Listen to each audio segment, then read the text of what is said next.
Song of Myself by Walt Whitman, 1855.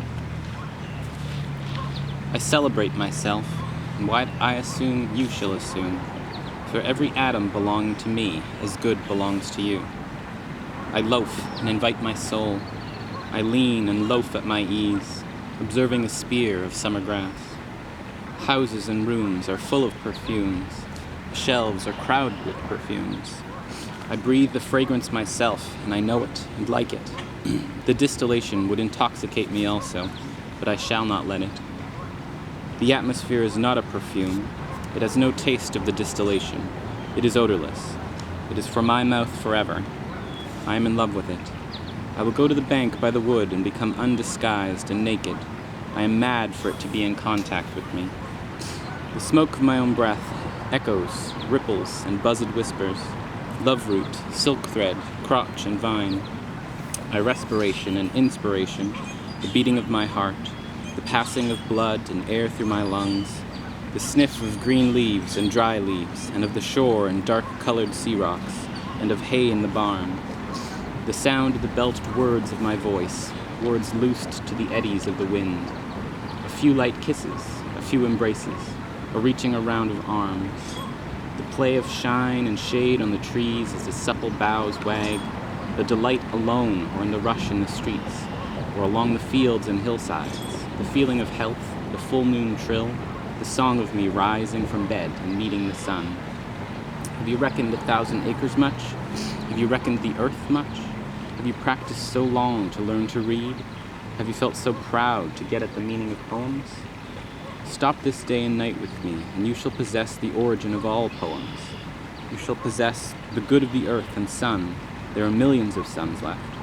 You shall no longer take things at second or third hand, nor look through the eyes of the dead, nor feed on the specters in books.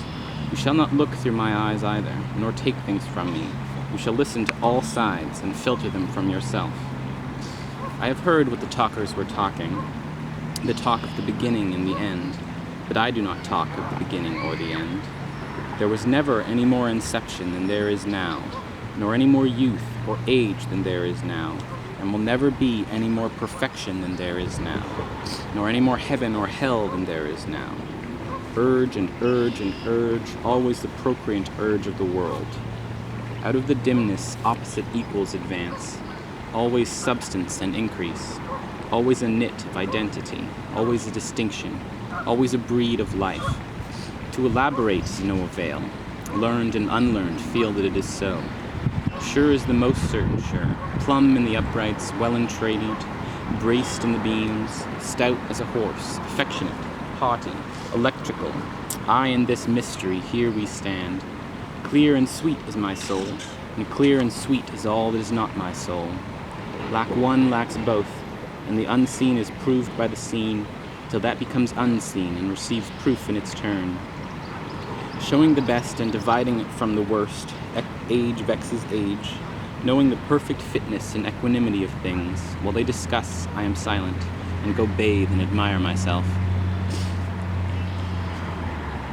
Welcome is every organ and attribute of me, and of any man hearty and clean. Not an inch nor a particle of an inch is vile, and none shall be less familiar than the rest. I am satisfied. I see, dance, laugh, sing, as God comes a loving bedfellow and sleeps at my side all night and close on the peep of day, and leaves for me baskets covered with white towels, bulging the house with their plenty. Shall I postpone my acceptation and realization and scream at my eyes that they turn from gazing after and down the road, and forthwith cipher and show me to a cent, exactly the contents of one and exactly the contents of two, and which is ahead? Trippers and askers surround me, people I meet, the effect upon me of my early life, of the ward and city I live in, of the nation, the latest news, discoveries, inventions, societies, authors old and new, my dinner, dress, associates, looks, business, compliments, dues, the real or fancied indifference of some man or woman I love, the sickness of one of my own folks, or of myself, or ill-doing, or loss or lack of money, depression or exaltations. They come to me days and nights and go from me again. They are not the me myself. Apart from the pulling and hauling stands what I am, stands unamused, complacent, compassionating, idle, unitary, looks down, is erect, bends an arm on an ill-palpable certain rest, looks with its side-curved head curious what will come next, both in and out of the game, and watching and wondering at it. Backward I see it in my own days, where I sweated through fog with linguists and contenders. I have no mockings or arguments. I witness and wait. I believe in you, my soul. The other I am must not abase itself to you, and you must not be abased to the other. Loaf with me on the grass, loose the stop from your throat. Not words, not music or rhyme I want, not custom or lecture, not even the best. Only the lull I like, the hum of your valved voice. I mind how we lay in June, such a transparent summer morning. You settled your head athwart my hips, and gently turned over upon me, and parted the shirt from my bosom bone, and plunged your tongue to my bare-stripped heart, and reached till you felt my beard, and reached till you held my feet. Swiftly arose and spread around me this peace and joy and knowledge that pass all the art and argument of the earth.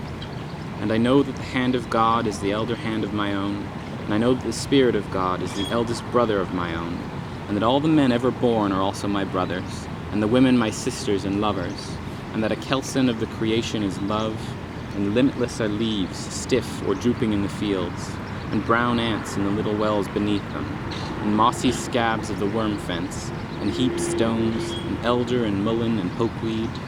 A child said, "What is the grass?" fetching it to me with full hands. How could I answer the child? I do not know what it is any more than he.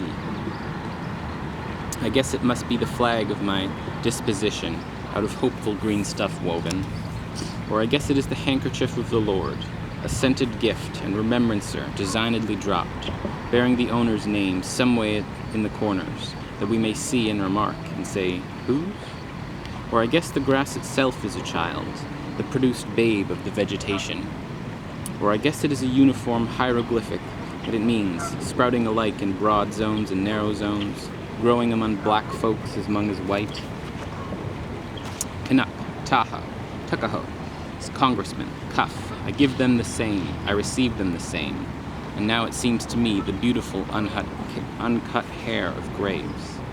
Tenderly will I use you, curling grass. It may be you transpire from the breasts of young men. It may be if I had known them I would have loved them. It may be you are from old people and from women and from offspring taken too soon out of their mother's laps. And here you are, the mother's laps. This grass is very dark to be from the white heads of old mothers, darker than the colorless beards of old men, dark to come from under the faint red roofs of mouths. Oh, I perceive after all so many uttering tongues, and I perceive they do not come from the roofs of mouths for nothing.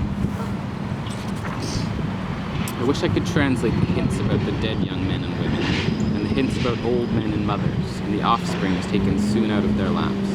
What do you think has become of the old and young men, and what do you think has become of the women and children? They are alive and well somewhere. The smallest sprout shows there is really no death, and if ever there was it led forward life, and does not wait at the end to arrest it, and ceased the moment life appeared.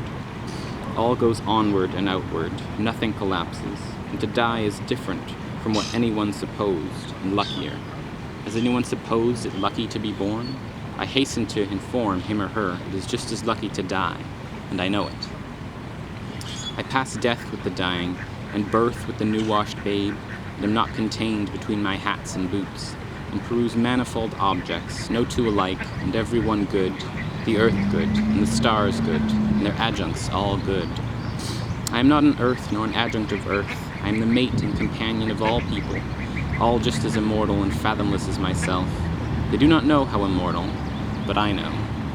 Every kind for itself and its own, for me mine male and female, for me all that have been boys and that loves women, for me that man that is proud and feels how it stings to be slighted, for me the sweetheart and the old maid, for me the mothers and the mothers of mothers, for me lips that have smiled, eyes that have shed tears, for me children and the begetters of children. Who need be afraid of the merge? Undrape, you are not guilty to me, nor stale nor discarded. I see through the broadcloth and gingham, whether or no, and am around, tenacious, acquisitive, tireless, and can never be shaken away. A little one sleeps in its cradle. I lift the gauze and look a long time, and silently brush away flies with my hand. The youngster and the red-faced girl turn aside up the bushy hill. I peeringly view them from the top. The suicide sprawls on the bloody floor of the bedroom. It is so. I witnessed the corpse. There the pistol had fallen.